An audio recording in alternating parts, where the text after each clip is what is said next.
자꾸 이거 올리면 되지. 어제 올린 영상은 조회수가 15개지. 이해가 안 되는데. 너가 봤어? 안 봤을 거 아니야? 진이 몇 번 봤어? 그거 어제 거? 어제 15개지 조회수가. 신기하네. 좋아요는 또 빵 깨고. 이해할 수가 없네. 자, 드디어 우리가 개념으로 넘어왔는데, 한결 저기 채연아 쌤이 뭐 얘기하라 했지? 아, 맞아요. 29페이지 잠깐 보고 갈게요. 간단하게 보면, 자, 특별히 보일나 모르겠다. 찐해야 되는데. 향가라는 문학은요, 기본적으로 향찰이라는 건 우리 문자라고 생각을 하면 돼. 신라시대의 문자야, 이것도. 신라시대의 문자인데, 향찰이라는 문자는 바꿔야 되겠다. 한자의 음과 훈을 빌려서 우리말을 적는 거지. 한자의 음과 훈 뜻을 잘 안 보이겠다. 그래. 아, 좀 진하면 좋겠는데. 야, 좀 진하나? 한자의 음과 뜻을 빌려서 우리말을 적는 건데, 아이, 마음에 안 드네. 마음에 안 드는데. 쉽게 생각을 하면, 우리가 지금, 우리 말은 있는데, 우리 글이 없어. 지금, 우리 문자가 없어. 그래, 쌤이, 우리가 영어만 다 안다고 생각을 해보자. 진이야, 지연아. 그러면 쌤이 우리말 바다를 적고 싶어, 지금. 그래서 내가, 요렇게 적었어. 우리말 바다를 적고 싶어. 요렇게 적었어. 그럼 진이야, 쌤이 요렇게 적어놓고 뭐라 읽을까? 진이야? 우리말 바다를 적고 싶어. 우리말 바다를 적고 싶은데 우리 글자가 없어. 우리는 영어밖에 몰라 지금. 영어. 그래서 쌤이 요렇게 적었어. 뭐라고 읽을래, 진이야? 잘 안 돼? 채연이 뭐라 읽을 거? 뭐라 읽을래, 채연아? 바다라 읽겠지. 우리말 바다를 적고 싶은데 글자가 없어. 그래서 우리는 영어만 알기 때문에 요렇게 적고 바다라 읽는 거야. 바다. 우리는 우리말 바다를 적고 싶었잖아, 우리가. 그래서 요렇게 적고 바다라 읽는 거야, 우리는. 그러면 영어의 뜻을 가지고 와서 우리말 바다를 적는 거지. 그지? 또 나는 이렇게 쓰기 싫어. 그래서 어떤 애들은 이렇게 적을 수도 있겠지. 그래가지고 또 뭐라고 읽겠어, 이거를? 바다라고 읽겠지, 어떤 사람들이. 그러면 얘는 영어의 음을 가지고 와서 우리말을 적은 거지, 그지? 이해돼? 그럼 둘 다 바다라고 읽는 거야. 옛날 사람들은 우리말 바다를 적기 위해서 다른 나라 말을 가지고 와서 우리식으로 바꾼 거야. 그걸 이제 한자를 가지고 와서 우리말을 다 적은 거야. 한자는 예를 들면 집을 나가다 그러면 출가해서 나가다 집 이래 하는데, 우리는 집을 나가다 해서 집이라는 명사, 을이라는 조사, 나가다는 어간, 니은이라는 어미, 다라는 종결 어미, 이거를 한자로 다 적었다는 거야, 옛날 사람들은. 어떤 건 음을 가지고 오고 어떤 건 뜻을 가지고 와서 그런 식으로. 그게 향찰이라는 문자인 거야. 그 정도는 알고 있으면 돼. 그래서 예를 들면 이제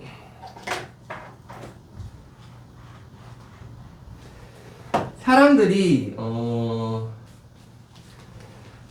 우리말 한밭이라는 걸 적고 싶었어. 한밭. 그래서 한은 크다는 뜻이라서 이렇게 적고 한이라 읽는 거야. 그냥 한 뜻을 읽는 거야. 그리고 밭, 밭전자를 가지고 와서 한 밭 읽었을 거야. 이런 사람들은 한 밭. 근데 시간이 지나면서 우리는 음만 읽잖아. 지금은 한자에. 그래서 한밭이라고 읽었던 어떤 지역이 지금은 대전 이래 된 거야. 대전.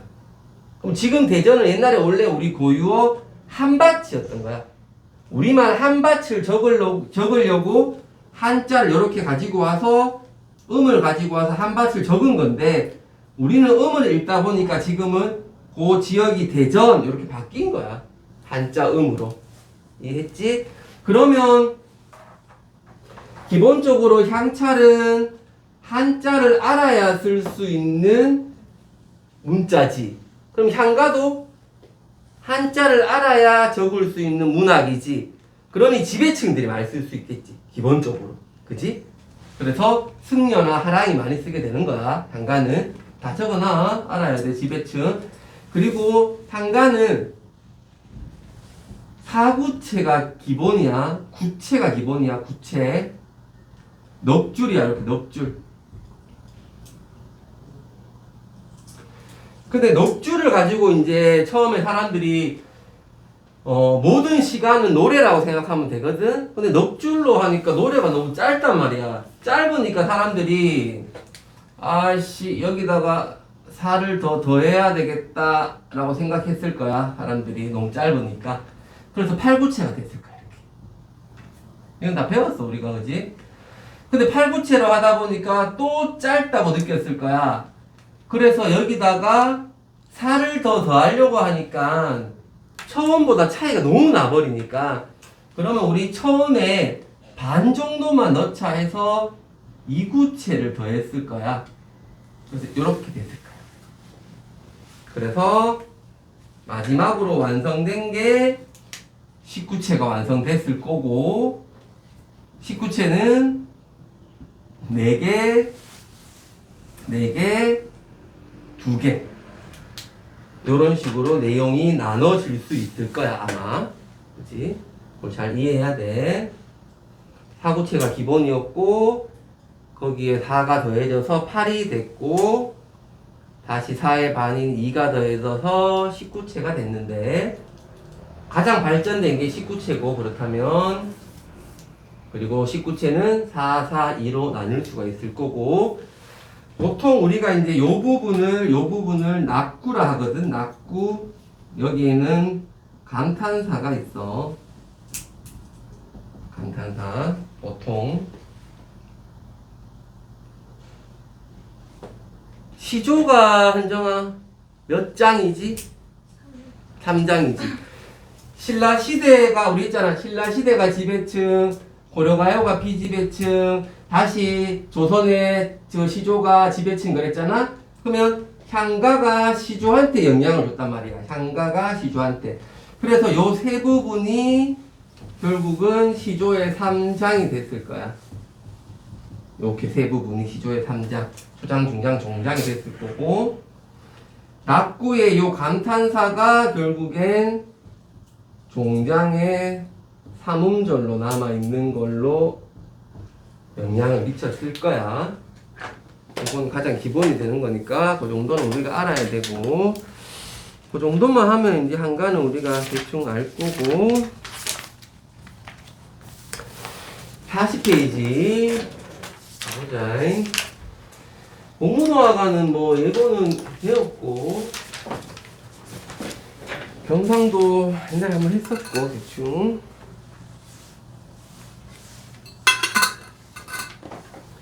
41페이지에 보면 고무도화가하고 헌화가하고 뭐 수나라 장수 이것 전부 다 뭐 배경이나 배경 설화들이 있으니까 꼭 한번 읽어야 된다. 수업하고 나서. 자, 공무도화가의 감상 포인트부터 한번 가보자. 인정아. 백수 광고의 아내가 지었다고 전해지는 고조선의 노래이다. 고조선 노래지. 공무도화가는 백수 강부, 백수 그러니까 애들이 뭐 일 안 하는 백수 생각하던데 그 백수 아닙니다. 그죠? 백수는 흰머리를 얘기해. 흰머리를 풀어헤친 광부야. 미친 사람이야. 미친 사람. 흰머리를 풀어야지 미친 사람을 일반적으로 백수강부라 하는데 뭐 문헌에 따르면 뭐 술의 신이라고 하기도 하고 뭐 일반적인 사람은 아닌 것 같아. 근데 누군지 모르기 때문에 우리가 그냥 백수강부라고 그냥 얘기하는가. 어떤 백수강부의 아내가 지었다고 전해지는 고조선, 엄청 옛날이다 그지? 고조선의 노래인데 원래 노래는 전해지지 않지만 한역된 시가가 진나라 최표의 고군주의 설화와 함께 체록되어 있다. 그렇대.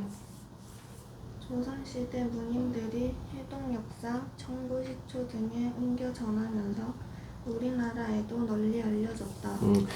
굳이 뭐 해동 역사, 청구 시초 뭐 이런 것들은 굳이 외울 필요는 없을 거고 혹시나 학교마다 쌤들이 좀 강조를 하면 객관식 정도로 뭐 한두 번 정도 나올 수 있을 거고 굳이 뭐 외울 필요까지는 없어. 그냥 익혀두면 될 거고 원래는 가에 보면 이제 오른쪽에 있는 한자로 돼 있는 이게 원문이고 이걸 번역한 게 왼쪽 편에 있는 거고 그래서 한역 시가라 하지. 한자로 된 걸 번역한 노래야 시가 문학이라서 한역 시가라고 하고 계속 그 물을 건너지 말라는 아내의 간절한 부탁을 무시하고 물이라는 게 굉장히 중요한 소재로 나오거든.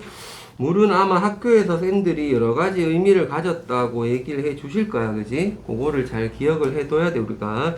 물에 여러 가지 의미를 쓰라고 나올 수도 있고, 객관식으로 나올 수도 있을 거고, 무시하고. 그 물을 건너다 세상을 떠나버린 남편에 대한 애절한 마음이 잘 드러나. 애절한 마음이 잘 드러나. 그래서 우리가 보면, 감정을 직접적으로 잘 드러내고 있다라고 보통 평가를 해. 감정을 직접적으로 드러내고 있다라고 평가를 해. 자, 보통 보면 아주 옛날에 있던 고대 가요들은 시작을 집단으로 했지, 그지? 집단으로 시작해서 어디로 넘어오지? 개인 서정시로 넘어오지. 적어줄까? 원래는 집단 서사시였어. 그러다가 개인의 서정시로 넘어온단 말이야. 집단 서사시를 대표하는 게 이제 건국신화 같은 거지. 집단 서사시를 대표하는 게 건국신화. 서사는 사건을 위주로 하는 시란 얘기야. 사건을 위주로 하는 시. 옛날에는 우리가 서사시도 배우고 그랬어. 고등학교 때. 우리나라 최초의 서사시가 국경의 밤이라는 작품이 있는데 김동완님의 연이 한 128년까지 막 있고 이래. 소설이야. 읽어보면 완전히 뭐 어떤 두 사람이 사랑했는데 막 국경을 넘어가다가 남자가 국경 수비대 한 총 맞아 죽어가지고 여자가 뭐 슬퍼가지고 뭐 혼자 살아가고 뭐 소설처럼 돼 있어 막. 그래서 요즘엔 잘 안 배우고. 그래서 아무튼 집단 서사시에서 개인의 어떤 감정을 얘기하는 서정시로 이렇게 넘어왔거든. 근데 이제 고무도화가가 넘어오는 요 중간에 있어. 여기 딱. 이걸 보통 우리가 과독이라 하는데 이런 것들 중간에 있는 걸 과독이라 하잖아. 그럼 가독이 중간에 딱 있는 걸로 봐. 보통. 우리가 현대시를 공부할 때는 나중에 다시 할 건데 현대시를 공부할 때는 감정에 관련된 단어가 있으면 직접적으로 드러낸다 하고 감정에 관련된 단어가 없으면 간접적으로 드러낸다 한단 말이야. 근데 지금 대충 훑어봐도 감정에 관련된 게 없다? 지금 번역해 놓은 게. 그치? 근데 우리는 직접적으로 드러낸다고 보기는 해. 직접적으로. 왜냐하면 오른쪽에 한자가 지금 사원이거든. 사원. 글자가 한자가 4개야. 사원졸구라고 하는데 4개의 한자를 써서 뭐 얼마나 많이 드러내겠노. 사실 감정을. 그지? 그리고 또 집단 서사시에 비해서는 그래도 개인의 어떤 마음 가시님을 어떻게 하면 좋을까 하면서 자기 어떤 감정을 조금 드러내거든. 감정 관련된 단어는 없지만. 그래서 집단 서사시에 비해서는 나름대로 개인의 어떤 감정을 직접적으로 드러낸다고 평가를 하기는 해. 우리가 현대시랑 좀 비교를 할 수는 없어. 그래서 나름대로 자신의 감정을 드러낸다고 우리가 평가를 좀 해줘야 돼. 자, 아무튼 집단서사시에서 개인 서정시로 넘어오는 가독의적인 중간적인 어떤 작품이라고 우리가 봐야 되고, 자, 옛날에는 우리가 가작품에서 오른쪽 걸 다 외웠었거든. 여기 선배들은 공무도와 공명도와 타이사, 당내공화 뭐 다 외웠었는데 요즘에는 뭐 굳이 외우라고 하진 않을 거고, 그래도 제목인 공무도하 정도는 좀 봐도 한자를 외울 필요는 없겠지만, 공은 해석을 한 걸 보니까 그대여 뭐 이마 남자를 이야기하는 것 같고, 그지? 이마 그대여. 무는 해석으로 보면 뭐 지마오 하지 마라 이거 같고, 뭐 하지 마오 이거 같고, 지마오 이거 같고, 도하는 물을 건너까지 정도 되겠지, 그지? 물을 건너다라는 뜻이거든. 도하라는 게 물을 건너다라는 뜻이니까 해석에 보면 물을 건너 정도까지. 그래서 공무도하 가라는 작품은 그대여 물을 건너지 마시오. 옛날에 영화 중에 왜 이마 뭐 물을 건너지 마시오 하는 영화도 있었는데, 물이라는 거는 동양에서도 그렇고 서양에서도 그렇고 망각의 강이라는 게 있대. 사람은 우리 사람 죽으면 얘들아 49제 지내거든? 아나? 사람 죽고 나서 이제 49일 지나서 첫 제사를 딱 지내. 그럼 동양에서는 사람이 저승으로 가는데 걸리는 시간이 49일 걸린대. 49일이 지나면 다시는 돌아올 수 없단다. 우리 사는 이승으로. 근데 그 49일 동안 이제 가는 게 강을 걷는데, 그게 서양에서 레테강이라고 해서 망각의 강인데, 그 강을 딱 49일 동안 딱 건너가면 이쪽에 있는 일을 다 잊어버린대. 다시는 돌아올 수 없대. 그런 망각의 강이라는 게 있어. 그래서 물이라는 건 어떤 망각, 뭐 이별, 뭐 다시는 돌아올 수 없는 곳, 이런 의미로 좀 많이 쓰이거든. 그래서 여기서도 아마 이마 그 물을 건너지 마오 이렇게 얘기했는 것 같아. 그럼 물은 삶과 죽음의 어떤 경계를 의미할 거고, 그지? 여기서 물은 삶과 죽음의 어떤 경계. 그래서 뭐 단절, 이별, 뭐 슬픔, 여러 가지 의미가 될 수 있겠지, 그지? 단절, 이별, 슬픔. 근데 학교에서 이야기를 했는지 모르겠는데, 여기 일행에서 물은 사랑의 의미도 있대. 사랑. 그리고 바람. 하자의 어떤 바람. 왜냐면 하자가 임에게 그 물을 건너지 말라고 당부를 하고 있거든. 지금 보면 우리 책에는 임을 청자로 삼아 하자의 염려하는 마음을 드러내고 있다 그랬으니까, 염려하는 마음이 곧 사랑이거든 지금. 그래서 일행의 물은 사랑의 의미를 담고 있다고 볼 수는 있어. 다른 년은 안 되고 다른 행은 안 되고, 일행의 물은 건너지 마세요 하고 염려하고 있으니까 사랑의 의미라고 우리가 볼 수도 있어. 그리고 뭐 마오는 뭐 명령형 어미에 해당하지만 뭐 간절한 부탁 되고. 자, 계속 가보자. 현정아, 임은 끝내 그냥 물을 건너신다. 임은 끝내 그만큼 내가 건너지 말라 그랬는데, 이 임은 끝내 지독실이 말도 안 들어요. 그 물을 건너갔지. 아빠들은 말을 잘 안 들어 원래. 하지 마라 하면 꼭 해. 참. 그래서 남편이야. 내 편이 아니고 남의 편이야. 남편. 진짜로. 나도 남의 편이야. 우리 마누라 편이 아니고. 분위기 어떡할 건데. 자, 그래서 아무튼 건넜대. 아우 씨 어떡하노. 사랑하는 사람이 얘들아 눈앞에서 물에 빠져 죽었어. 그 마음이 어떻겠노, 그지? 물에 빠져 돌아가시니. 물에 빠져서 죽었어. 돌아가시니. 하시님을 어찌하죠? 체념의 의미야, 얘들아. 체념, 뭐 서리적, 절망적 이런 의미야. 뭐 죽었는데 어쩌고? 뭐 죽었는데 어떡해? 뭐 이런 의미로 읽으면 안 돼. 잘 읽어야 돼. 아, 가시님은 어떡하지? 어떡하면 좋지? 아, 어떡하면 좋아? 이렇게 읽어야 된다. 뭐 죽었는 걸 어떡해? 뭐 내가 어떡하려고 이러면 안 돼. 그러면서 이 그 백수광부의 아내는 이 노래를 부르고 따라주거든, 얘들아. 같이 따라주고. 그래서 굉장히 좀 절망적이면서 체념적인 어조로 우리가 읽어줘야 돼. 좀 안타까워. 마음과 슬픔이 있는 그런 이야기야. 뭐 그렇게 어렵진 않아, 우리가. 자, 감상 포인트 나 한번 읽어볼게. 나 작품. 채연아, 가보자. 신라 성덕왕 때 지어진 사고체. 아, 사고체다, 그지? 맨 처음 지어졌는가 보다. 밑에 보니까 뭐 넉줄밖에 없다, 그지? 넉줄밖에 없고. 당대 미인으로 유명했던 수로 부인과 그때 수로 부인이다. 수로 부인에 관련된 그 향가가 좀 많거든. 엄청 예뻤대, 이 수로 부인이. 관련된 배경사라와 함께 전해진다.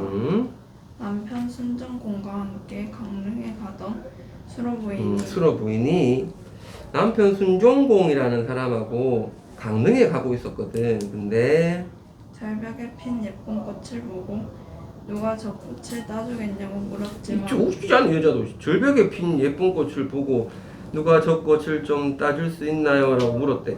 이씨, 따다가 죽으면 어떡하려고 지가 따지. 근데 야, 너 물었는데 아무도 나서지 않았대. 그때 암소를 끌고 지나가던 노인이 그 꽃을 따와서 수로 부인에게 바치면서 이 노래를 지어 불렀다고 한다. 이 노인도 참 반했나봐, 수로 부인한테. 그지? 노인이 끌고 가던 이 암소는 아마 노인에게는 전부였을까? 노인이 가지고 있는 뭔가 전부, 뭐 돈일 수도 있을 거고 어떤 뭐 권력일 수도 있을 거고, 아마 그 당시에 이 노인은 작가일 수도 있을 거고 하자일 수도 있을 건데 신라 시대의 어떤 재력가였을까? 뭐 돈도 좀 있고 나름대로 권력도 있는 그런 사람이었을 것 같아. 단순히 그냥 동물이나 암소를 의미하지는 않는 것 같아. 내가 가지고 있는 모든 것을 놓고 수로 부인에게 뭔가를 바치려고 하는 그런 이야기인 것 같아. 그냥 신라인들의 미에 대한 의식, 뭐 미에 대한 추구, 뭐 이런 걸 우리가 그냥 읽을 수 있다, 이런 걸로 보면 돼. 자, 보면 자줏빛 바위가에, 이 바위가가 그 절벽이야. 절벽, 벼랑 끝 절벽. 색채어가 하는 게 나왔다, 그지? 색채어를 이야기했고, 왜 하필이면 벼랑 끝이 자줏빛이었을까? 잘 모르겠어. 잘은 모르겠는데 어떤 의미가 있긴 한 것 같아. 이 벼랑 끝이라는 게 뭔가 좀 모든 걸 다 바쳐야 되는 어떤 그런 의미가 있지 않겠나. 그리고 신라 사람들은 미에 대한 의식이 좀 뛰어났거든. 보면은 우리가 뭐 벽돌이라든지 이런 것들 봐도 좀 그런 게 있기 때문에 아마 색깔을 좀 많이 넣었던 것 같고, 색채어가 있다는 거. 잡고 있는 암소를 놓게 하시고, 누가? 수로 부인이 놓게 하시고, 나를 아니 부끄러워 하시면 내가 당신에게 꽃을 주는 것을 뭐 이런 노인이 나에게 꽃을 줘 라고 부끄러워하지 않는다면 꽃을 꺾어서 당신에게 바치오리다, 바치겠습니다 하는 내용이야. 어렵지 않아, 그치? 자, 그 다음 다의 감상 포인트 가보자, 진이야.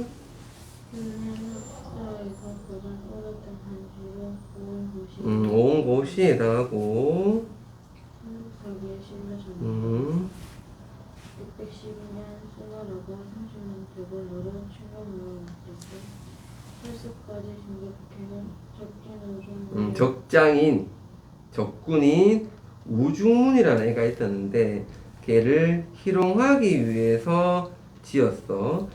을지문덕 장군의 살수대첩, 뭐 어릴 때 좀 들어봤을 거야.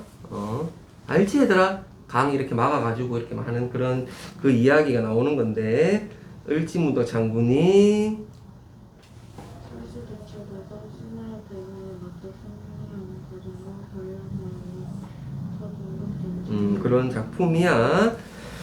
자, 이런 얘기를 한다. 신기한 계책은 너의 이 말이야. 그러니까 지금 우중문을 좀 치켜 세우고 있어. 예찬을 해. 당신의 신기한 개척은 하늘을 개뚫었고.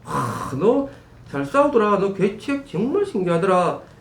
묘한 계산은, 너의 묘한 계산은 지리에 통달했구나. 뛰어난 능력을 칭찬하지. 자, 이제 비꼰다. 근데 싸움에 이겨 이미 벌써 공이 높단 말이야. 너 공 많이 세워서 벌써 공이 높으니 이제는 어떻다는 거야? 높아질 데가 없다 이거야. 이제는 높아질 때 반어법이야. 반어법이 잘 안 나오긴 한데 반어법이야. 우리 앞에서 반어법 하나 했었어, 그지? 개념에서 주출이 3대, 그지? 묶어서 나올 수 있어. 진우야, 표시해놔라. 반어법이야. 이미 공이 높으니. 을지문덕이 그 우중문한테 7번 졌어. 요거 보내기 전에 거짓으로 7번을 딱 져주고 요거를 딱 보내거든. 그러면서 야, 너 지금 많이 이겼잖아. 근데 이제는 너 못 이길걸? 하면서 겁을 주는 거야. 반어적으로. 족함을 알고 만족함을 알고 그만두길 바라겠어. 더 까불지 마라. 더 까불면 이제는 나 안 봐준다. 이런 거지. 그 밑에 보면 그만두길 바라겠어의 밑에 보면 처음 세 구주를 통해서 칭찬했던 상대에게 이제 욕심을 내려놓을 것을 권하고 있지. 상대방을 축혀 올렸다가 마지막에 깎아내려. 이런 걸 우리가 억양법이라 하거든. 억양법. 1학년 때 배웠어 우리가. 이런 억양법하고 같은 걸 찾아라 하는 보기로 나올 수 있겠지. 한 문제 정도. 처음에 칭찬해주다가 뒤에 까내리는 거. 야, 너는 이것도 좋고 저것도 좋고 저것도 좋은데 이런 거 못해. 뭐 이런 식으로. 그런 걸 억양법이라 해. 자, 이렇게 뭐 어려운 내용들은 없고요. 이게 42페이지 이런 거 좀 읽어보면 이해할 수 있을 거고, 43페이지에 보면 뭐 억양법 같은 거는 보기로 뭐 한 개 정도 나올 수 있을 것 같고, 그 다음에 그 43페이지에 억양법 밑에 보면 강조의 방법 억양법 해서 흔히 표현하고자 하는 대상을 선명하고 뚜렷하게 드러내기 위한 다양한 수사법. 이 수사법 나오면 제발 쫄지 마. 뭐 문제로 뭐 수사법이 같은 것은 여기에 쓰인 수사법에 대해서 하면 뭐 수사하는 거 가야 돼. 제발. 그냥 표현법을 묻는 거야. 표현법. 비유법을 묻든 강조법을 묻든 뭐 변화주기를 묻든 그냥 우리가 배운 은유법, 어인법, 직유법 이런 걸 묻는 거다. 그냥 뭐 수사하는 거 이런 거 쫄지 마. 애들 그런 쪽으로 접근하면 못 풀어. 그냥 표현법이야. 수사법이라는 게 말을 어떻게 표현했느냐 하는 방법을 묻는 거야. 그냥. 자, 44페이지 동동도 우리가 했었어. 동동. 자, 가보자. 동동. 감상 포인트 또 하나. 자, 고려가요가 나왔다. 고려가요도 뭐 알고 있지, 그지? 고려가요는 평민이 썼다고 우리가 배웠어요. 이번 시간에, 그지? 간단하게. 평민이 썼으니까 수 하나 몇 음보?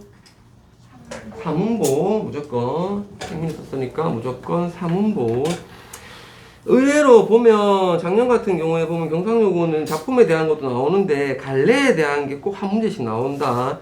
고려가요가 나올지 시조가 나올지 한가가 나올지 모르겠는데 한 문제 나와. 너무 어이없어서 틀려 애들이. 자, 다문보다 그지? 평민이 썼어. 평민은 글자를 모른다. 어떻게 전승?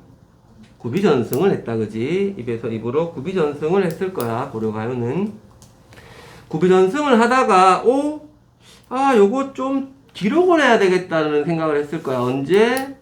조선시대에 무슨 문자로? 한글로. 한자라고 나오겠지, 시험에는. 한자 아니다, 그지? 조선시대에 한글로 기록을 한단 말이야. 근데 왜 기록을 하지? 왜 필요성을 느꼈지? 뭐 하려고? 나들이? 노래 부르려고. 연회, 뭐 잔치 때, 궁중에서 궁중음악으로 잔치 때 쓰려고 기록을 한단 말이야. 근데 막상 기록을 하려고 보니까 평민이 있어서 내용이 어떤 게 많노? 두 가지로 나뉘잖아. 평민이 쓰면 평민들의 삶의 어려움, 미치겠어, 나 못 살겠어, 너무 힘들어 뒤지겠어 하고 남녀 간의 사랑 나온단 말이야. 그러니까 첫 번째 거는 너무 재미가 없잖아. 하니까 뭘 집어넣지? 염구, 후렴구를 집어넣지, 그지? 염구와 후렴구를 집어넣지. 염구와 후렴구를 집어넣지. 염구는 의미가 없는 걸 집어넣는 거고, 운율 때문에 의미가 없는 염구를 집어넣고, 염구 중에서도 뒤에, 맨 마지막 뒷부분에 반복하는 게 후렴구고, 후렴구. 뭐, 후렴구하고 전체 주제하고는 전혀 관련이 없지? 근데 시험에서 한 번씩 나오지, 그지? 후렴구를 통해서 주제를 드러낸다. 후렴구를 통해서 뭐 주제를 강조한다. 다 틀린 거지. 후렴구하고 전체 내용 주제랑은 전혀 관련이 없어요. 그죠? 그냥 운율적인 거, 경쾌한 분위기를 주려고. 성삼별고초는 그지? 얄리얄리얄라성 얄라리얄라 이런 거야. 아무 의미도 없고 경쾌하려고. 잔치 때 쓰려고 봤디만 뭐 저것들만 못 살고 죽겠다 이런 거밖에 없는 거예요. 좀 흥겨우려고 쓴 거죠, 그죠? 그 다음 두 번째, 남녀 간의 사랑에 대한 이야기를 하지. 좀 웬만한 거는 그냥 남기고, 너무 심하다 싶은 거는 뭐 한다고? 남녀 상열 지사라 해서 없애버리죠. 남녀 상열 지사로 분류를 해버리지. 남녀 간의 사랑에 대한 이야기다 해서 남녀 상열 지사 어쩌고저쩌고 나오면 다 고려가요 이야기입니다. 고려가요. 굉장히 아쉽죠. 그 좀 야한 게 많다던데 그 참 그거 좀 전했으면 좋았을 건데 아쉬워하고 있죠 우리 아이들이. 남아있는 게 몇 개 있지. 만전춘 별사나 뭐 쌍화점이나 이런 것도 좀 있지.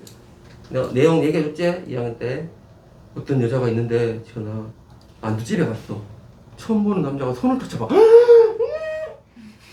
이렇게 대박. 얼굴 막 근근거리고 길 가는데 모르는 남자가 손을 딱 잡아. 그랬대? 고려 시대에는. 그때는 이제 결혼하는 사람도 첫날 밤에 처음 보는데 길 가는데 모르는 남자가 손을 잡아봐. 겁나 야한 거야 걔들. 그런 걸 다 불태웠대. 전혀 기대가 안 되나? 그런 걸 3년 상렬지사를 했었어.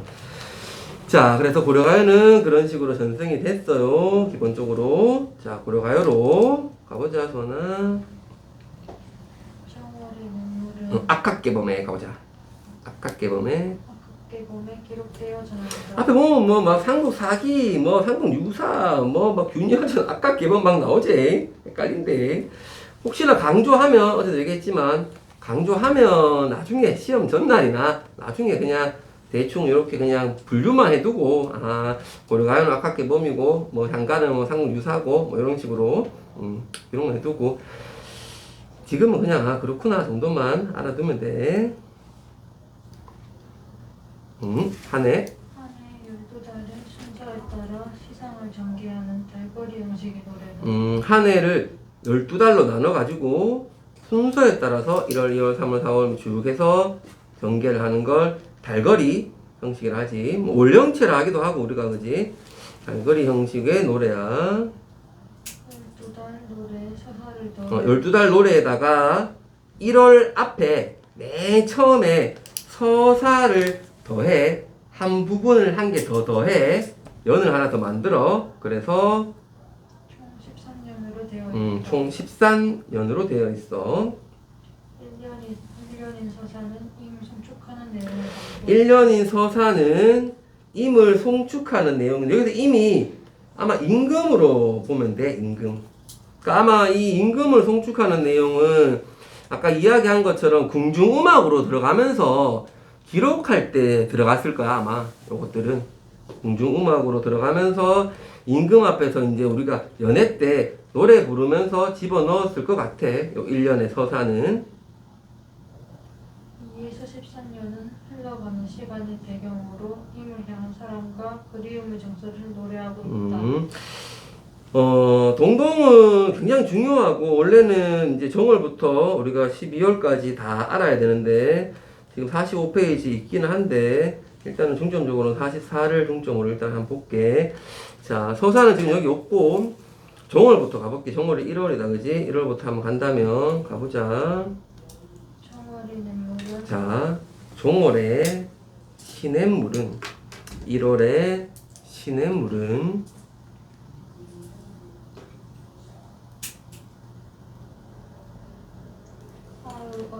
먹고자 하는데 얼었다가 녹았다가 하는데 얼었다가 녹았다가 하는데 즉 변하는데 변화가 있는데 상황이 계속 바뀌는데 이 말이야. 정월의 냇물은 저렇게 얼었다가 녹았다가 얼었다가 녹았다가 상황이 계속 바뀌는데 세상 가운데 나서는 몸이여 홀로 지내가는 동안 세상 가운데 나서는 이제 태어난 이 말인데 세상 가운데 태어난 몸은 이 몸은 하자야 하자 내 몸은 이 말이거든. 하자가 내 몸은 잠깐만 이거 하고 몸은 홀로 지내가는구나. 변화가 없어. 시간이 지나도 계속 똑같아. 내 몸은 시간이 지나도 계속 똑같아. 그러니 정월에서는 냇물과 몸이 대비를 이루지.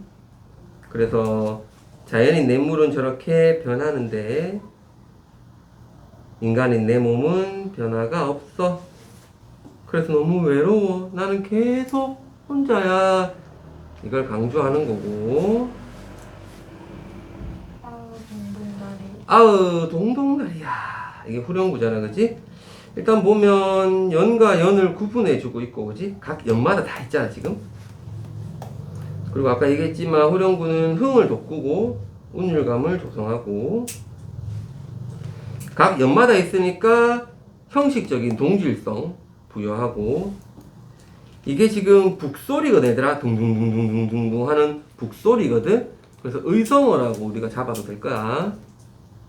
의성어 악기 소리야. 둥둥둥둥둥 하는 북소리를 의성어로 표현한 거라고 보면 돼. 그 다음에 현정아 가보자. 2월 2월의 구름에 마을 높이 켠 등불 같아요. 자 여러가지 세시 풍속들 뭐 이런 것들이 있는데 그거는 이따 한번 찾아보고 너희가 일단 2월 보름에는 높이 등불을 켜는 풍속이 있는데 사람들이 높이 등불을 켜놓고 등불을 우러러 본단 말이야. 등불을 우러러보고 뭐 소원도 빌고 이것저것 한단 말이야. 그래서 읽어볼게. 많이 비추실 모습이 많은 사람들을 비출 모습을 갖고 있더래. 그 등불이. 사람들은 2월 보름에 등불을 높이 켜놓고 그 등불을 향해서 이렇게 우러러 보면서 뭐 빌거나 뭐 할 거야. 그러면 이 등불은 많은 사람들을 위해서 이렇게 비춰줄 거야. 자, 그런 등불 같다 그랬지. 뭐뭐 같다. 등불 같다. 누가? 이미. 내가 사랑하는 이미.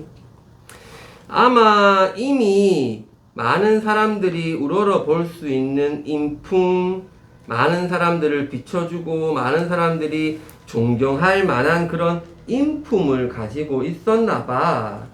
그래서 임을 등불에 비유한 것 같아. 학교에서 임의 모습을 비유한 거 혹은 임의 인품을 비유한 거를 구분하면 알아둘 필요가 있을 거고 아니면 그냥 임 아니면 뭐 하자 이렇게 구분하면 그 두 개만 알면 될 거야. 하자를 비유한 거하고 임을 비유한 게 다르거든 지금. 그 두 개만 알면 될 거고 아니면 뭐 임을 비유한 인품이냐 혹은 모습이냐 그렇게 해주면 그거까지도 좀 알아야 될 거고 일단 등불은 많은 사람이 우러러 보니까 인품이 그만큼 훌륭하더라 정도로 알면 될 거고 45페이지에 3월이 있는데 3월은 그냥 간단하게 하면 된다. 읽어볼게. 오른쪽 해석을 읽어라 그냥. 3월 지나며 핀 가을 늦봄 진달래꽃이요. 남이 부러워할 모습을 지녀마시는 요 진달래꽃도 임이야 얘들아. 진달래꽃도 임. 남이 부러워할 모습을 지니고 있다 했으니까 임의 어떤 겉모습 을 이야기하는 것 같아. 임이 좀 꽃미남이었나봐. 잘생겼나봐 그지? 나도 옛날엔 잘생겼었는데 젊을 때 진짜거든. 지원아 꼬라보지 마라. 나 핑클럽도 이랬거든. 수성구 있을 때 진짜로. 진짜거든. 총각 때는 진짜거든. 샛별아. 자 아무튼 자 4월 가보자. 4월 아니죠. 아, 오시는구나. 깨꼬리세요. 아 깨꼬리는 매년 4월만 되면 잊지 않고 온단 말이야. 자 근데 또 누구는 안 온다 나오겠네. 그죠? 깨꼬리는 오는데 무엇 때문에 녹사님은 옛날에 잊고 계시나요? 녹사라는 건 지금 밑에 있다. 그지? 고려 시대의 관직 이름이야. 그러니 녹사가 나왔다는 걸로 우리는 아 고려가요구나 또 알 수 있고, 녹사님이니까 아, 사랑하는 임이 녹사라는 별수를 하고 있구나도 알 수 있고, 깨꼬리는 오는데 사랑하는 임은 오지 않으니까 서로 대조구나 라는 것도 알 수가 있다. 그지? 그 다음 45회 5월은 됐고 6월만 한번 가보자. 6월 6월 보름에 벼랑에 버린 빛 같고 6월 보름은 여러 가지가 있는데 아무튼 쉽게 가면 6월 보름에 벼랑에 버린 빛 같대. 버린 빛, 머리 빗는 빛이야. 이 빛은 하자를 의미해. 버림받은 하자 자신을 비유한 게 요 빛이야. 버림받은 하자 자신, 빛. 지금 7월은 없고 8월 가보자. 44. 8월 보름에 가인날 있지만 8월 보름은 가엔날이야. 추석이야. 한가위야. 명절 중에 가장 풍요로운 게 한가위잖아. 더도 말고 덜도 말고 뭐 한가위만 같아라 하잖아. 가장 풍요로워. 먹을 게 제일 많아. 가을이기 때문에. 그래서 8월 보름은 한가위야. 더도 말고 덜도 말고 가장 즐거운 한가위지만 임을 모시고 지내야 오늘날이 가인날이로다. 이미 있어야 진정한 한가위다 이 말이야. 오늘날이 가인날이라는 거는 임을 모시고 있어야 진정한 한가위지, 임이 없으면 아무 의미도 없더라 이거야. 오히려 이런 거 있잖아. 남들은 막 크리스마스야 오늘이. 근데 나는 사랑하는 사람이 하고 떨어져 있어. 그럼 오히려 크리스마스가 안 오는 게 낫잖아. 그런 감정일 거야 얘도. 뭐가 이 크리스마스야. 사랑하는 사람도 없는데 이 더러운 크리스마스 오지 마. 그래서 왜 23일 날 잠들어서 26일 날 깨고 싶어 막 그러잖아. 그런 감정일 거야 얘도. 그지? 그렇게 생각하면 될 거고. 9월 없고 자 10월 가보자. 10월에 저면 놓은 보리수 보리수 나무가 있어. 이 보리수 나무 굉장히 중요해. 이 보리수 나무하고 45페이지에 보면 12월에 분지나무로 깎은 소반에 있는 젓가락하고 똑같아. 예전에는 이제 보리수 나무나 분지나무로 젓가락을 만들어 썼었거든. 예전에는. 그러면 다시 10월로 와서 보리수 나무가 있는데 이 보리수 나무 같대. 하자가 자기 자신이 왜 그러냐 하면 꺾어버리신 후에 지니실 한 분이 없으시도다. 꺾었단 말이야. 보리수 나무 가지를 꺾었으면 이걸 가지고 젓가락으로 쓰면서 가지고 다녀야 되는데 그냥 꺾기만 하고 버려버리는 거야. 지니고 다닐 그 사람이 없더래. 그러니까 버림받은 거지. 그지? 그러니 보리수 나무가 버림받은 게 6월에 버림받은 빛하고 12월에 맨 밑에 두 번째 줄 손님이 가져다 묵니다 하는 부분, 젓가락이 있는데 이미 가져다가 써야 되는데 다른 손님이 가져다가 쓴단 말이야. 요거 뭐라 했지 현정아? 다른 사람한테 시집을 가야 되는 거야 지금. 사랑하는 사람이 있는데 얘들아 다른 사람한테 시집 가야 돼. 얼마나 슬프겠니? 그거는 이 여자가 슬프나 그 남자가 슬프겠나? 이 손님이 슬프겠나? 누가 더 불행하노?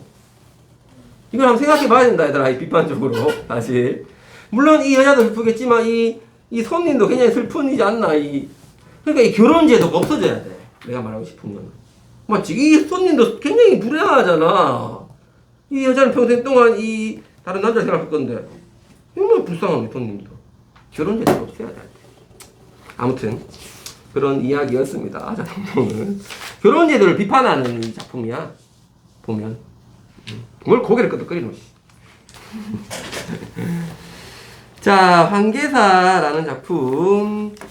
한 6 정도까지 이제 하는 게 목표인데, 오늘 말고, 파트마다 6 정도까지 목표인데, 근데 시가 어렵더라. 근데 시는 너무 어렵더라. 고전 시간은 앞에 거는 짧아서.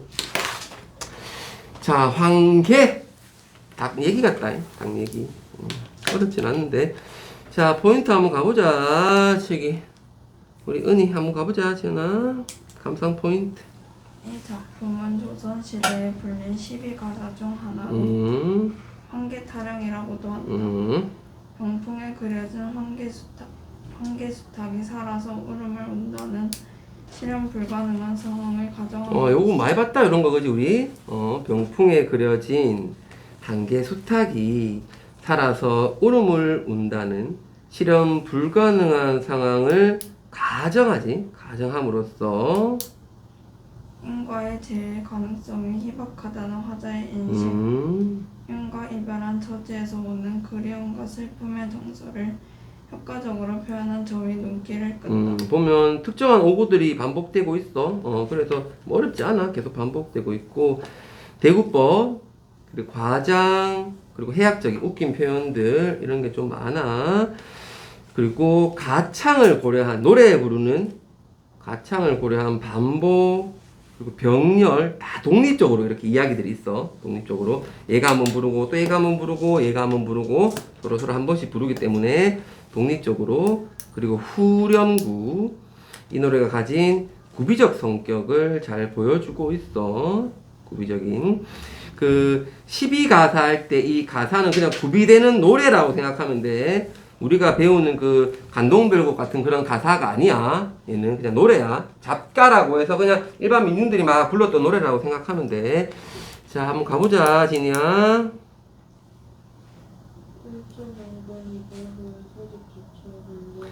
아이고, 하루아침에 안군을 이별한 후에 소식조차 끊겨버렸어. 갑자기 끊겨버렸어. 잠수 이별이야. 잠수를 타버렸어. 적지마, 잠수 이런 거 있잖아. 그냥 갑자기 이별돼 있는데 뭘 잠수를 적으려 그래.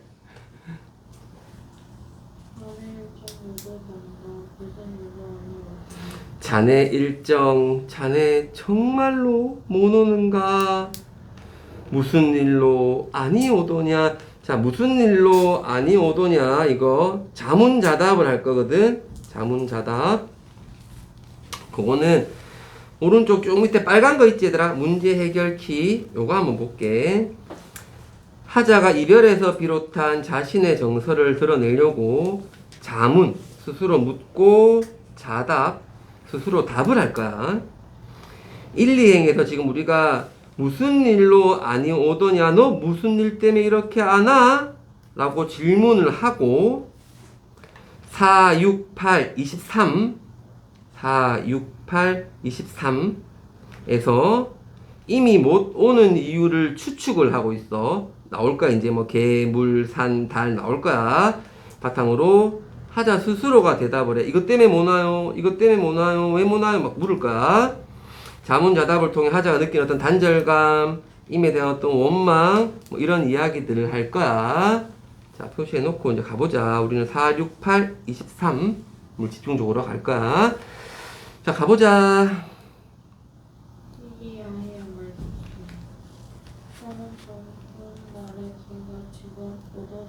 이 아이야 말 듣소. 자, 후렴구. 임이나 하자가 아닌 제3의 인물 아이를 청자로 내세워서 하자가 느끼는 답답한 마음을 드러내고 있어. 자, 내 말 좀 들어봐. 상원 조문날에 개가 짖어서 뭐나? 너 왜 뭐나? 4 나왔고, 그지? 지금 4에서 개 나왔고. 조금만 크게 읽어봐. 안 들려.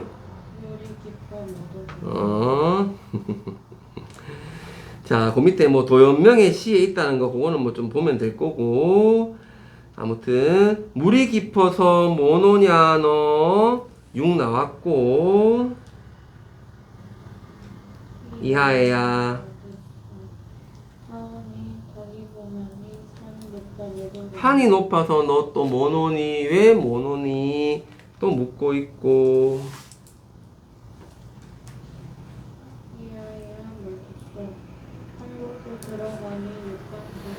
자, 육간대사 성진이 이야기가 나옵니다. 경상요거는 했었고, 그지? 구운몽 이야기가 나오지. 구운몽 이야기. 구운몽이라는 고전 소설 이야기가 나와. 구운몽이라는 고전 소설 이야기가 나와.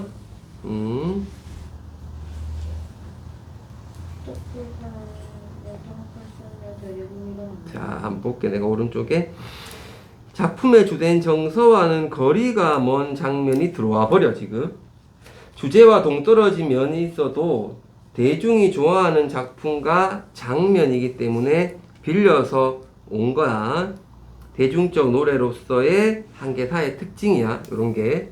그냥 사람들이 한테 인기가 있으니까 그냥 막 집어넣는 거야. 그냥 대중가요 안에서 이야기야. 지금 우리의 대중가요도 너희는 이해할지 몰라도 나는 들어보니까 모르겠어. 뭔 말인지. 뭐 스토리가 없잖아. 뭐 이상한 소리 막 하잖아. 뭐 의성어 막 넣고 모르겠어. 뭐 들어봐도 뭔 말인지 하긴 모르겠고 뭐 앞뒤 말도 안 맞고 막 그렇잖아. 요즘 노래들 들어보면 이야기가 스토리가 없잖아. 그게 음이 안 남고 얘들아 그 가사만 남아가지고 한 200-300년 후에 고등학생들이 딱 배운다 생각해봐. 이 느낌 아니겠어 그냥? 걔들이 봤을 때 딱 이 느낌일 거야. 걔들도 갑자기 엉뚱한 말이 막 나오고 엉뚱한 뭐 동동다리 이런 게 막 나오는 거야. 걔들 입장에서는 그 느낌이야. 그렇게 가면 돼. 앞뒤 뭐 인가를 따지고 할 필요가 없어 얘들아. 막 들어오는 거야 그냥. 그 당시 이런 게 그냥 유행했을 거야 아마. 그렇게 생각하면 돼. 갑자기 또 지하자 좋으시고 막 이런 얘기 막 해.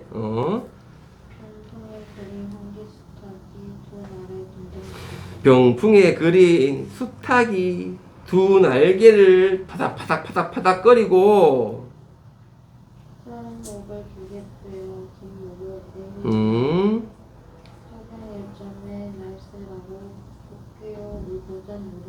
사경 오른쪽에 보면 뭐 초경, 이경, 삼경, 사경 있지. 요거는 예고는 혹시나 이는 안 한다 했나 혹시나 해서 예고는 고전 문학에서는 말뜻 알려주면 한 문제 낸다는 얘기지. 그지? 스타일 알지? 초경이 19시부터 21시인데 뭐 21시부터 23시에서 나올 수 있다. 굳이 낸다면 예고는 그거 낼 거야. 그런 거. 경상요거는 뭐 모르고 오늘치는. 자, 울면 올 거냐? 왜 안 오냐?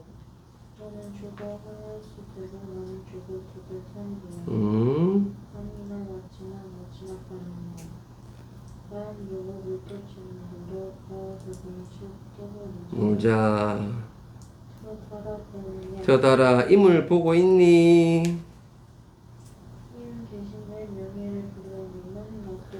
임 계신데 밝은 빛을 좀 비춰줘봐. 빌리렴 이거 비춰줘봐. 나도 좀 보자. 임을 같이 보자.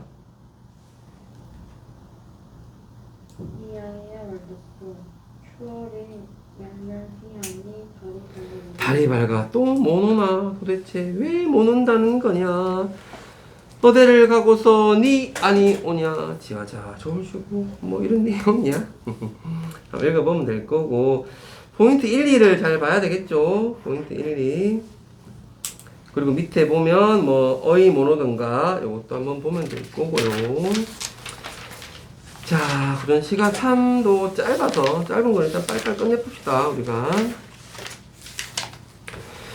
수아나 한번 가보자. 감상 포인트 1. 이 작품은 봄날 밤 자연의 아름다움을 노래하고 있는 편지입니다. 이화에 비친 월백, 은하늘 백색 이미지. 자, 백색 이미지. 색채의 이미지를 좀 봐야 돼. 백색. 자교의 울음소리를 배경으로 하여 일지중심, 즉 봄날 밤 화자가 느끼는 고독과 애상감. 여기까지. 봄날 밤 하자가 느끼는 고독과 애상감. 이게 주제거든. 이걸 잘 봐놔. 그리고 쭉 끝에 보면 작가의 생애를 고려하면 충신인 작가가 국가와 임금에 대해 염려하는 마음. 이것도 될 수 있어. 그럼 이건 표현론적 관점으로 본다는 얘기지, 그지? 관점은 나중에 다시 하자, 우리가.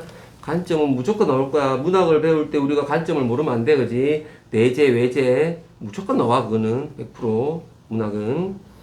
작품 어렵지 않은데, 보면, 이하의 월백하고, 이하는 백꽃이야.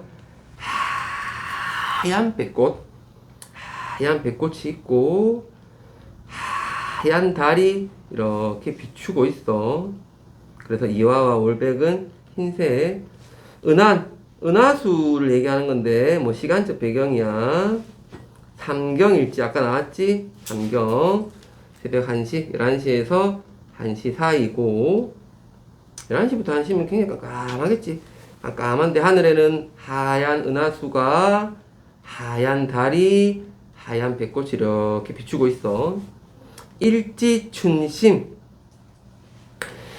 한 조각이거든. 한 조각 봄의 마음. 이래 되잖아, 지금. 하자가 봄날 밤에 느끼는 정서인 고독과 애상감을 나뭇가지가 느끼는 것으로 아름답게 표현하더라. 멋지지 않나? 한 조각의 봄의 마음을 자규야 알야마는. 자규가 뭐고? 자규 뭐고? 자규 뭐지? 귀뚜라미 아이가? 아닌가? 귀뚜라미 아이가? 귀뚜라미? 귀뚜라미 같은데? 제 생각에 귀뚜라미 같지? 아이가? 두견새가? 뭐고 자규는? 자규가 뭐고? 자규는 뭐지? 뭐고 인경아? 기억 안 나나? 자규가 뭐였노? 두견새가?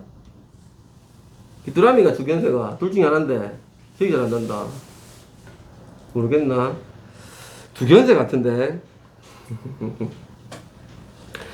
자규야 알야마는 두견새 같아. 확실히 모르겠다. 헷갈린다 야. 두견새니까 아마 한의 이미지를 가지고 있는 것 같아. 저 멀리 봄에 두견새가 이렇게 울고 있고, 한번 찾아보자. 자규는 안 나와있지 위에. 자규의 울음소리를 배경으로만 나와있네. 두견새인 것 같다. 다정도 병인양 하야. 다정이니까 다정하다의 그 다정이 아니고 얘들아, 다양한 이런저런 생각과 감정들이 나타나는 거야. 병인양 하야. 병인 것 같다 이 말이야. 병처럼 느껴지는 거야. 잠 못 들어 하노라. 잠이 안 오더란다. 이런저런 생각으로. 그 다음에 나의 감상 포인트는 뭐 굳이 알 필요 없을 것 같고, 다도 뭐 그럴 것 같다. 자, 여기까지 나까지만 하자. 금방 나 한번 읽어보자. 수아나. 나 싫은. 시만 금방 하면은 끝날 것 같다. 까마귀 눈빛마다 휘는 듯 거누는. 수양대군 얘기를 할 거거든요. 수양대군하고 단종 얘기를 할 건데, 수양대군이 지금 까마귀야. 수양대군이 간신 이렇게 나오지, 그지? 수양대군이 처음에는 자신의 위선적 모습을 숨겼어. 처음에는. 그래서 단종이 왕이 되기 전에는 단종이 왕이 되면 제가 충신이 되어줘. 걱정하지 마세요. 그랬단 말이야. 그러다가 단종이 직접 왕이 됐을 때는 자신의 본색을 드러내고 자기가 왕이 됐잖아. 그래서 까마귀가 흰색의 눈비를 맞았어. 그래서 신은 듯 했어. 흰 줄 알았어. 본색을 숨겼어. 까마귀가 흰색의 눈비를 맞았어. 그래서 흰 것처럼 보였어. 자신의 본색을 숨겼어. 겉과 속이 달랐겠지, 그지? 겉과 속이 다른 걸 우리는 뭐라 하지? 표리부동이라 하지. 근데 얘기하려고 그랬지, 그지? 근데 오늘날 보니까 검노매라 다시 검은 자신의 본색을 드러내기 시작해. 처음에는 네, 단종에게 충성해야 할 겁니다 하더니 어느 날 조금씩 자신의 세력을 모으다가 자신의 본색을 드러내서 단종을 왕에서 쫓아내고 자신이 왕이 되지. 내가 왕이 될 상이냐 그러잖아요. 이정재가. 관상 안 본 사람은 꼭 봐라. 수양대고 나고 단종 이야기는 알고 있어야 돼. 자, 그래서 야광명월이 밤인데로도 우려. 야광명월이 밤이 돼도 어둡겠어? 아유, 안 어두워. 야광명월은 아무리 혼란한 밤이 돼도 어둡지 않아. 야광명월은 긍정적인 대상이겠지. 뭐 단종일 수도 있고 충신일 수도 여러 가지 의미가 있겠지, 그지? 아무리 혼란해도 어둡지 않을 거야. 그래서 임향한 일편단심이야. 실줄이. 임양한 일편단심은 바뀌지 않을 거야. 알겠지, 그지? 뭐 다도 그렇게 어렵진 않을 거야. 인정아, 한번 가보자. 이별하던 날에 피눈물이 난지 모르겠네. 이별하던 날에 피눈물이 났는지 안 났는지 모르겠는데 그만큼 슬펐는데 피눈물이 났는지 안 났는지 모르겠는데 압록강 내린 물이 푸른 빛이 전혀 압록강 근처에서 이별을 했나봐. 압록강 내린 물이 푸른 빛이 전혀 없더래. 적색이 돼버렸대. 적색이 돼버렸대. 그래서 자기가 피눈물을 흘려서 압록강 물이 적색으로 변했다고 생각을 하는 거지, 그지? 배 위에 허여센 서금이 배 위에 머리가 하얗게 센 사공이 배 위에서 오랫동안 살았던 압록강을 오랜 시간 봐왔던 사공이 처음 본다 하더라. 이렇게 압록강이 푸른빛이 없이 적색이 된 건 처음인데요 라고까지 하더라. 그만큼 나의 이별의 슬픔이 커더라. 뭐 얘기하는 거겠지, 그죠? 자, 라 한번 가보자, 지연아. 콩깍지 더미 곁으로 오솔길 나뉘어 있는데 위로 쭉 보고 있다, 그제? 오솔길을 쭉 보고 있고 시선이 상승 쭉 되고 붉은 아침 햇살 살짝 퍼지자 소떼들이 흩어지네. 소떼들이 쭉 흩어지더란다. 여기서 붉은 아침 햇살은 적색의 이미지다. 다에도 적색이 있고 라에도 적색이 있다. 붉은색 완전 다르다, 그자? 같은 붉은색인데 완전 다르네, 색채가. 푸른 하늘은 가을 든 삼봉우리 물들이려 맑은 기운에 비겐지에 구름은 먹은즉슨 구름이 막 먼지스럽게 막 웅성웅성 하더란다. 똑같이 외면 되겠네, 그자? 그러면 선경으로 잡자. 우리가 선경으로 잡을 수 있을 거고 이제 후정 나오겠네. 뒷부분에 감정, 앞부분에 먼저 외면 경치를 얘기하면 선경이라 하고, 그지? 뒷부분에 하자 자신의 감정, 후정이 나오겠네. 갈대 햇살이 반짝반짝 기러기가 놀라서 일어나고 벼잎에서 하는 소리 붕어가 여전스런가 보다. 이까지 성경이다, 얘들아. 그죠? 이까지 다 성경이네. 아직까지 내면이 안 나오네. 이까지 성경 잡아야 되겠다. 산영지 바른 곳에 집을 짓고 살고 싶다. 농부에게 반만이라도 빌려달라 졸라봐야지. 자연 속에 살고 싶다. 뭐 이런 이야기고. 포인트 2를 보면은 좀 창작의 맥락, 이 글을 왜 썼는지를 좀 알 수는 있을 거야. 포인트 2가 시험에 나오진 않을 거고, 포인트 2를 보면 좀 이해하기 쉬울 거고, 시험에 나온다면 포인트 1 정도가 나오겠지, 그지? 효과 같은 거. 왜 이런 이미지를 이야기했느냐. 포인트 1에 보면 이미지가 중요하대. 이미지, 감각, 심상. 나올 수 있겠다, 그지? 뭐 다 알겠지만. 그 다음에 넘어가면 52까지 하면 되겠다. 아이고, 힘들다. 도전 시간은, 너가 홀수 나간다 했지? 곡선 하음가까지 해놓으면, 그래도 좀 안전하지 않겠나 싶다. 아, 현대시는 어렵던데. 현대시는 이해가 안 된다. 이해가 안 돼. 어려워, 현대시. 일단 여기까지 하고, 안 읽은 거 한 번만 더 읽어봐. 이렇게 천천히. 문제 계속 풀어놓고.